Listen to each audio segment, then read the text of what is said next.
Assalamualaikum warahmatullahi wabarakatuh. Halo semua, perkenalkan nama saya Dinda Karunia Putri dari Universitas Nasional Fakultas Ekonomi dan Bisnis jurusan Manajemen. Video ini dibuat untuk menyelesaikan salah satu tugas individu saya, mata kuliah studi kelayakan bisnis. Materi yang akan saya sampaikan adalah mengenai penentuan luas produksi dalam menjalankan studi kelayakan bisnis. Dalam menyusun studi kelayakan bisnis, aspek teknis produksi memiliki peranan yang sangat penting dalam menentukan suatu usaha. Hal ini perlu dipertimbangkan dengan menentukan luas produksi, karena luas produksi akan menentukan efektivitas penggunaan sumber daya produksi. Pada perusahaan yang menghasilkan berbagai macam produk dan berproduksi untuk pasar, penentuan luas produksi sangatlah penting. Jadi, apa itu luas produksi?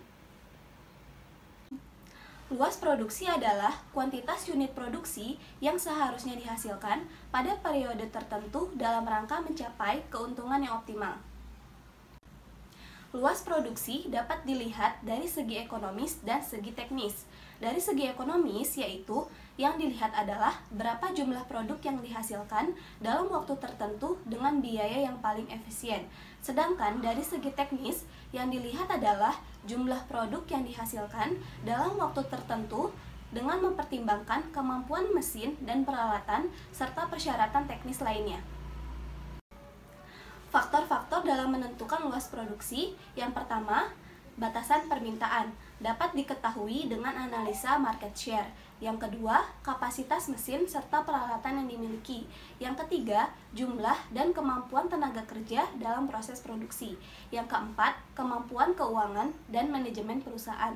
Dan yang terakhir, kemungkinan adanya perubahan teknologi produksi di masa yang akan datang. Secara sederhana, luas produksi ditentukan seberapa besar market share yang diperoleh dengan mempertimbangkan kapasitas teknis dan peralatan yang dimiliki.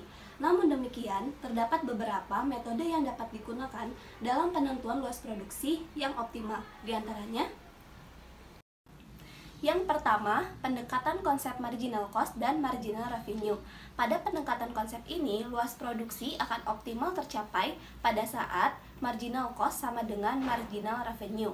Yang kedua, pendekatan break-even point. Pada pendekatan konsep ini, luas produksi minimal terletak pada luas produksi yang ada pada saat itu perusahaan tidak mengalami laba ataupun rugi. Dan yang terakhir, metode linear programming. Metode ini digunakan jika produk yang dihasilkan lebih dari satu jenis.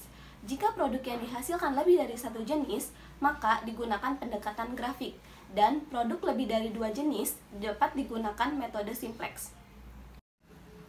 Jadi, kesimpulan dari materi ini, dalam menyusun studi kelayakan bisnis, aspek teknis perlu dipertimbangkan dengan menentukan luas produksi yang akan dijalankan. Penentuan luas produksi ini berkaitan dengan berapa jumlah produksi yang dihasilkan dalam waktu tertentu dengan mempertimbangkan kapasitas produksi dan peralatan yang dimiliki serta biaya yang paling efisien. Dan untuk membantu pengambilan keputusan luas produksi dapat digunakan 3 metode pendekatan, yaitu pertama, metode pendekatan biaya marginal dan penghasilan marginal, yang kedua, analisis break-even point, dan yang ketiga, metode linear programming. Sekian penjelasan yang dapat saya sampaikan. Terima kasih atas perhatiannya. Wassalamualaikum warahmatullahi wabarakatuh.